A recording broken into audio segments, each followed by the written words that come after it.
जब ब्रह्मांड में न आकाश था, न पृथ्वी थी, न दिन था, न रात थी, उस समय केवल एक ही सत्ता थी जो न दिखाई देती थी, न समझ में आती थी, जिसे गरुड़ पुराण में परब्रह्म कहा गया है। वही परब्रह्म जब अपनी योग माया से प्रकट हुआ तो सबसे पहले उसने जिस नाम का उच्चारण किया वह था राम। उस क्षण ब्रह्मांड के गर्भ में एक दिव्य कंपन हुआ और उस कंपन से सृष्टि की संभावनाएं जाग उठी। गरुड़ पुराण के ब्रह्म खंड में श्री हरि गरुड़ से कहते हैं, हे गरुड़, यह राम नाम कोई साधारण शब्द नहीं है, यह तो सृष्टि के प्राणों में बसने वाली ध्वनि है। राम नाम सृष्टि से पूर्व भी था और प्रलय के बाद भी रहेगा।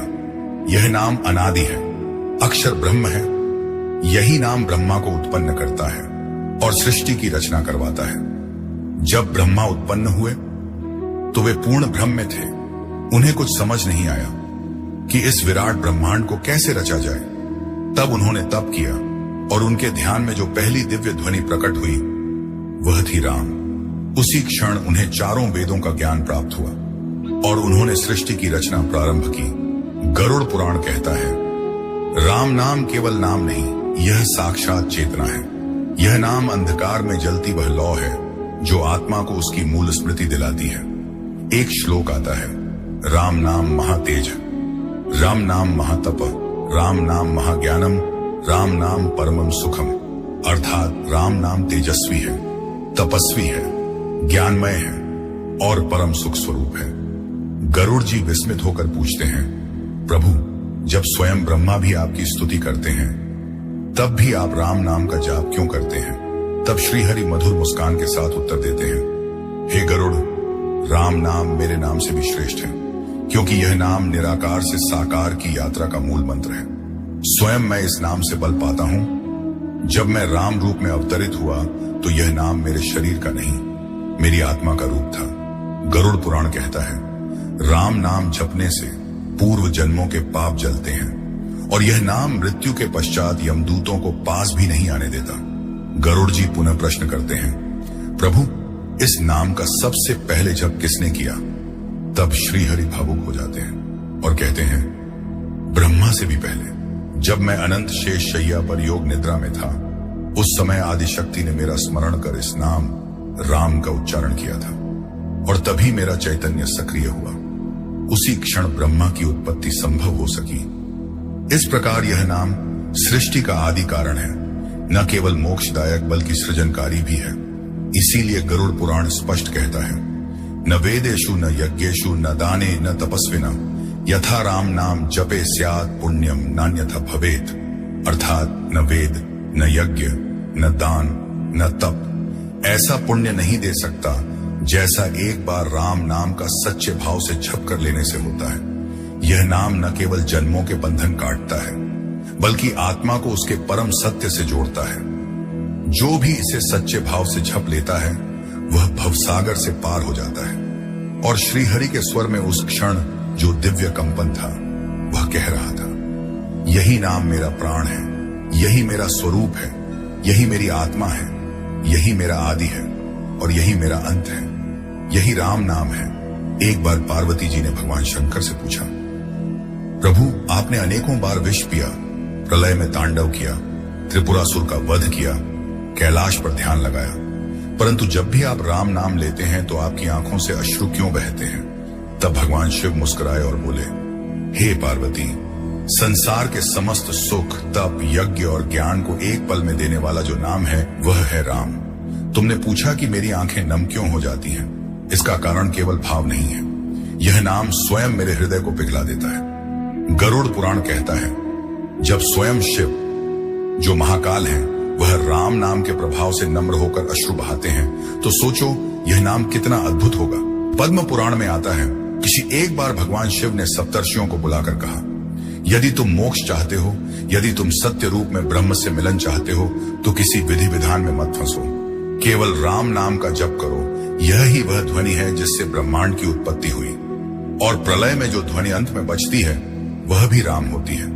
शिव जी ने कहा, हे पार्वती, जब राम स्वयं इस धरती पर अवतरित हुए तो मैं हनुमान बनकर उनकी सेवा में गया, क्योंकि राम नाम केवल नाम नहीं है, वह परब्रह्म का साकार रूप है। गरुड़ पुराण के अनुसार राम नाम का प्रताप ऐसा है कि मृत्यु के समय यदि कोई इसका स्मरण कर ले तो यमदूत उसके समीप नहीं आते, बल्कि स्वयं विष्णुदूत उसे वैकुंठ ले जाते हैं। शिव जी कहते हैं, मैंने सैकड़ों नामों का जाप किया, सहस्त्रों मंत्रों का अनुष्ठान किया, परंतु राम नाम से बड़ा कोई नाम नहीं। इस नाम में कोई आडंबर नहीं है, केवल भाव चाहिए। एक श्लोक आता है, रामेति नाम महामंत्रं जपन सततम नरः संसार बंधनात् मुक्तो भवति नात्र संशयः। अर्थात जो व्यक्ति निरंतर राम नाम का जप करता है वह संसार के बंधनों से मुक्त हो जाता है, इसमें कोई संशय नहीं। पार्वती ने पूछा, प्रभु क्या राम नाम केवल पुरुषों के लिए है? तब शिव बोले, नहीं पार्वती, यह नाम न जाति देखता है, न लिंग, न उम्र, न स्थिति। यह तो आत्मा को स्पर्श करता है, चाहे कोई शूद्र हो या ब्राह्मण, स्त्री हो या पुरुष। यदि वह राम नाम सच्चे भाव से जपे तो यह नाम उसे परम गति देता है। गरुड़ पुराण के ब्रह्मखंड में श्रीहरि गरुड़ से कहते हैं, हे गरुड़, सृष्टि के आदिकाल में जब ब्रह्मा ने अपने मानस पुत्रों की रचना की तब उन 7 ऋषियों में इस एक थे भृगु। ऋषि ज्ञान के समुद्र थे, परंतु उन्हें अपने ज्ञान पर गर्व हो गया। एक दिन उन्होंने मन में सोचा, मैं स्वयं ज्ञानी हूं, मुझे किसी का सहारा नहीं चाहिए। उसी अहंकारवश वे एक बार विष्णु लोक गए और देखा कि श्रीहरि क्षीर सागर में योग निद्रा में लेटे हैं। भृगु ने आवेश में आकर भगवान के वक्ष स्थल पर चरण रख दिया। भगवान विष्णु ने आंखें खोली, मुस्कुराए और बोले, मुनिवर, आपके चरणों से कहीं मेरी छाती को कष्ट तो नहीं हुआ? यह देखकर भृगु की आंखें भर आईं। उन्होंने देखा कि जिन्हें वह परब्रह्म समझते हैं वह कितने विनम्र हैं। उसी क्षण उनका अभिमान टूट गया और वे उसी समय भगवान विष्णु के चरणों में गिर पड़े। गरुड़ पुराण कहता है, उसी दिन से भृगु ने राम नाम का जप प्रारंभ किया। उन्होंने कहा, हे प्रभु, आप तो सर्वज्ञ हैं, परंतु यह नाम तो आपसे भी बड़ा है, क्योंकि यह आपके भीतर की दया, करुणा और प्रेम को जागृत करता है। उन्होंने हिमालय के शिखरों में जाकर सहस्त्रों वर्षों तक राम नाम का जाप किया और अंत में ब्रह्म तेज में लीन हो गए। गरुड़ जी पूछते हैं, प्रभु क्या ऐसा कोई उदाहरण भी है जब किसी साधारण मनुष्य ने राम नाम के बल पर परम फल प्राप्त किया हो? श्रीहरि उत्तर देते हैं, हे गरुड़, त्रेता युग में अयोध्या के निकट एक वन में एक शिकारी रहता था जो अपने पापों से व्याकुल हो चुका था। एक दिन उसके समक्ष एक वृद्ध ऋषि आए और कहा, हे वत्स, तू बहुत पापी हो चुका है, परंतु यदि तू इस नाम का स्मरण कर तो तुझे भी परम गति मिल सकती है। शिकारी ने पूछा, कौन सा नाम गुरुदेव? तब ऋषि ने कहा, राम, यही वह नाम है जो अग्नि को शीतल बना दे, मृत्यु को अमृत बना दे और पाप को पुण्य में बदल दे। शिकारी ने उसी क्षण राम नाम लेना शुरू किया। उसका मन पहले भटका, परंतु धीरे धीरे उसकी आत्मा पिघलने लगी। उसने कुटिया बनाई, तप किया, जप किया और अंत में जब उसकी मृत्यु आई तो यमदूत नहीं आए, स्वयं विष्णुदूत उसे वैकुंठ ले गए। गरुड़ पुराण के अनुसार जब कोई मनुष्य भाव से राम नाम का स्मरण करता है तो वह न केवल अपने जीवन को शुद्ध करता है बल्कि अपने पूर्वजों के भी पापों को काट देता है। एक श्लोक आता है, यन यन स्मरेत कल्याणम तंतम प्राप्नोति मानवः राम नाम स्मरेण नित्यम सर्वसिद्धि भवेत् ध्रुवम। अर्थात जो भी व्यक्ति जिस शुभ वस्तु को स्मरण करता है वह उसे प्राप्त करता है, परंतु यदि वह राम नाम का स्मरण करता है तो उसे समस्त सिद्धियां मिलती हैं। इस प्रकार भृगु मुनि और वह शिकारी दोनों इस नाम के प्रमाण हैं। एक ज्ञानी था और दूसरा अज्ञानी, परंतु दोनों को मुक्ति एक ही नाम से मिली। गरुड़ ने श्रीहरि से पूछा, प्रभु आपने बताया कि राम नाम जप से मोक्ष मिलता है, परंतु क्या केवल जप ही पर्याप्त है? क्या श्रवण, लेखन और स्मरण का भी कोई विशेष फल है? तब भगवान विष्णु बोले, हे गरुड़, राम नाम केवल जप का विषय नहीं, यह तो श्रवण मात्र से पापों का नाश करने वाला अमृत है। जब कोई राम नाम को केवल सुनता है तब भी उसके हृदय के दोष गलने लगते हैं। गरुड़ पुराण कहता है, एक बार नारद जी मृत्युलोक भ्रमण करते समय एक चांडाल के घर के सामने से निकले जहां भीतर से राम नाम की ध्वनि आ रही थी। नारद ने देखा कि वह व्यक्ति मलिन वस्त्रों में था, परंतु उसकी आंखों में प्रकाश था। नारद ने पूछा, हे वत्स, यह नाम तू कहां से जान गया? वह बोला, मुझे नाम का अर्थ नहीं पता, परंतु एक साधु कभी मेरे द्वार आया था और उसके जाते समय वह राम नाम बोलता गया, बस वही मैं दोहराता हूं। नारद मुस्कुराए। गरुड़, वह चांडाल उस दिन से साधु बन गया और अंत में देह त्यागते समय स्वयं हरि के लोक गया, क्योंकि उसने केवल नाम को श्रवण किया था। अब सुनो स्मरण की महिमा। एक बार अगस्त्य मुनि जंगल में तप कर रहे थे, तभी वहां एक नागिन आई जिसके मुंह से राम राम निकल रहा था। अगस्त्य चौंके, यह कैसे संभव है? ध्यान करके देखा तो ज्ञात हुआ कि वह नागिन पूर्व जन्म में एक वृद्धा थी जो अंतिम समय में राम का स्मरण करती हुई मरी थी, परंतु कुछ पाप कर्मों के कारण उसे यह योनि मिली। अब वह जन्म जन्मांतर से राम नाम स्मरण करती रही और उस जन्म में उसे मुक्ति मिलनी तय हो चुकी थी। गरुड़ ने पूछा, प्रभु क्या केवल राम नाम लिखने से भी फल मिलता है? भगवान बोले, हाँ गरुड़, यह नाम स्वयं ब्रह्म का रूप है और लेखनी से लिखा गया यह नाम अक्षरों में ब्रह्मांड का विस्तार भर देता है। एक बार वेदव्यास जी एक ऐसे वृद्ध से मिले जो निरक्षर था, पर दिन रात मिट्टी में राम नाम उकेरता रहता था। किसी ने पूछा, बाबा तुम पढ़ नहीं सकते तो क्यों लिखते हो? वह बोला, मैं जानता हूं कि हर बार जब मैं राम लिखता हूं मेरी आत्मा में एक दोष गल जाता है। गरुड़ पुराण में यह स्पष्ट कहा गया है, लिखितम नाम रामस्य पठितम श्रवणम स्मृतम ये जना कुरुते भक्त्या भक्त्या मुक्तिं ते नात्र संशय। अर्थात जो व्यक्ति राम नाम को लिखता है, पढ़ता है, सुनता है या स्मरण करता है वह निश्चित रूप से मुक्ति को प्राप्त करता है। अब रही बात जप की, यह तो राम नाम की मुख्य धारा है। एक बार वशिष्ठ मुनि ने भरद्वाज से कहा, हे ब्रह्मर्षि, ध्यान तप यज्ञ दान सब किए पर आत्मा में शांति नहीं मिली। जब तक मैंने राम नाम का 108 बार जप नहीं किया तब तक हृदय का भार नहीं गया। राम नाम जप करने से आत्मा का बोझ उतरता है और हृदय हल्का होता है। हे गरुड़, यह नाम अद्भुत है। श्रवण करने से कान पवित्र होते हैं, लेखन करने से हाथों के कर्म सुधरते हैं, स्मरण करने से हृदय निर्मल होता है और जप करने से आत्मा को ब्रह्म से मिलन होता है। गरुड़ ने श्रीहरि से पूछा, प्रभु आपने कहा कि राम नाम से मुक्ति मिलती है, परंतु यह बताएं कि यह नाम आया कहां से? इसका आदि क्या है? क्या यह नाम सृष्टि के बाद बना या पहले से था? भगवान विष्णु ने गंभीर स्वर में कहा, हे गरुड़, यह नाम मेरे भी जन्म से पहले का है, मेरी सत्ता से भी ऊपर है। मैं ब्रह्मा और शंकर हम तीनों भी इस नाम की छाया में हैं। गरुड़ चकित होकर बोले, प्रभु यह कैसे संभव है? तब श्रीहरि बोले, सुनो गरुड़, जब कुछ भी नहीं था, ना धरती ना आकाश ना जल ना अग्नि, तब केवल एक नाद था, वह था राम। इस राम नाम की ध्वनि आकाश में नहीं पर ब्रह्म में गूंज रही थी। वेदों में कहा गया है, रामो विग्रहवान धर्म, अर्थात राम केवल पुरुष नहीं वह धर्म का मूर्त रूप है।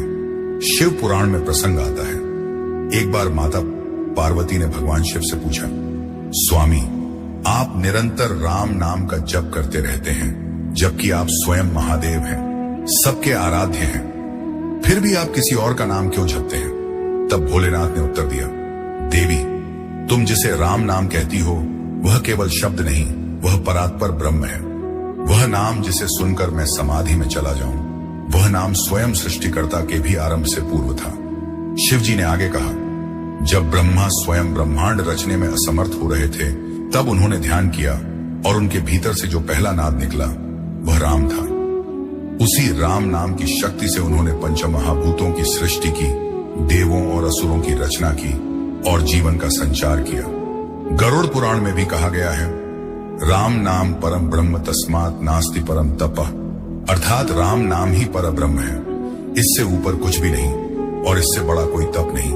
भगवान विष्णु ने कहा, हे गरुड़, मेरे चारों वेद, मेरे सारे अवतार, मेरे सारे आयुध, ये सब राम नाम की ऊर्जा से ही संचालित होते हैं। राम नाम ही वह मूल बीज है जिससे ब्रह्मा की चेतना जागी और शंकर का वैराग्य पैदा हुआ।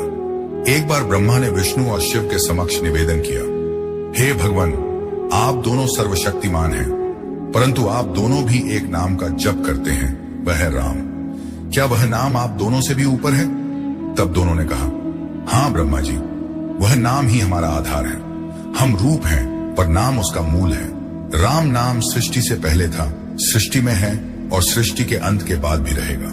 जब कुछ भी नहीं बचेगा तब भी यह नाद गूंजता रहेगा, राम राम राम। यही कालातीत है, यही अक्षर है और यही ब्रह्म है।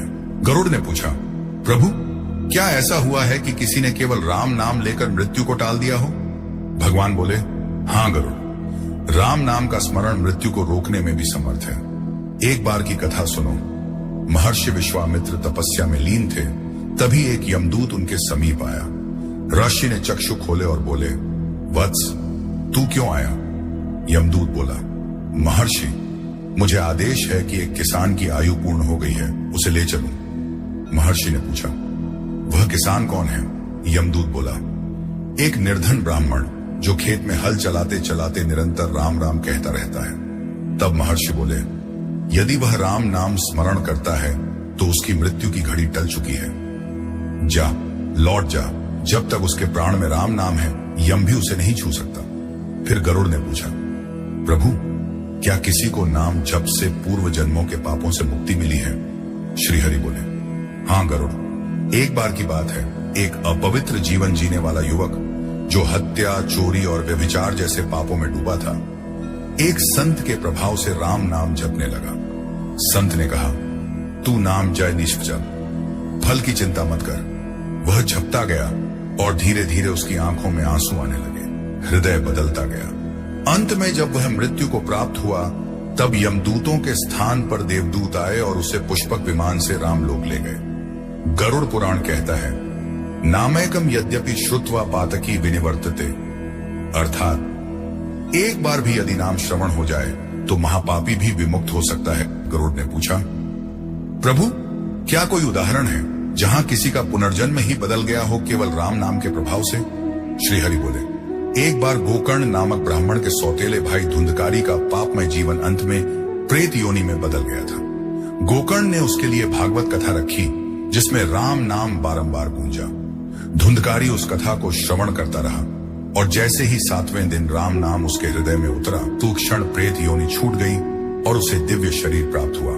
हे गरुड़, ये राम नाम केवल शब्द नहीं, यह चेतना है, यह ध्वनि नहीं, आत्मा का द्वार है। अब सुनो वह अंतिम वाणी जो श्रीहरि ने गरुड़ को दी। नाध्यात्म मार्गो न तपो न यज्ञो न तीर्थ यात्रा न च व्रतानि रामस्य नाम्नः स्मरणम समम ही नान्यः पवित्रो भुवनत्रयेऽपि, अर्थात न तो योग न यज्ञ न व्रत न तीर्थ, इन सब से ऊपर जो है वह है राम नाम का स्मरण। तीनों लोकों में इससे पवित्र कुछ भी नहीं। श्रीहरि ने गरुड़ से कहा, हे तात, यदि तुमने सब शास्त्र पढ़ लिए पर राम नाम नहीं जपा तो कुछ भी नहीं पाया, परंतु यदि तुमने केवल राम नाम जप लिया तो सब कुछ पा लिया। तो प्रिय भक्तगण, इस वीडियो का अंतिम सार यही है कि राम नाम वह नौका है जो भवसागर से पार लगाती है। राम नाम वह अग्नि है जो पापों को जला देती है। राम नाम वह शीतल छाया है जो जीवन की तपन से बचाती है। राम नाम वह दर्पण है जिसमें आत्मा का वास्तविक रूप झलकता है। राम नाम वह सीढ़ी है जो ब्रह्म से मिलन कराती है, जिसे सब खो गया लगे। वह राम नाम जप ले जिसे जीवन निरर्थक लगे, राम नाम स्मरण करे। जिसे मृत्यु का भय हो वह राम नाम सुन ले, जिसे मोक्ष चाहिए वह राम नाम जी ले। इसी भाव के साथ वाणी को विराम दे रहे हैं। जय सिया राम।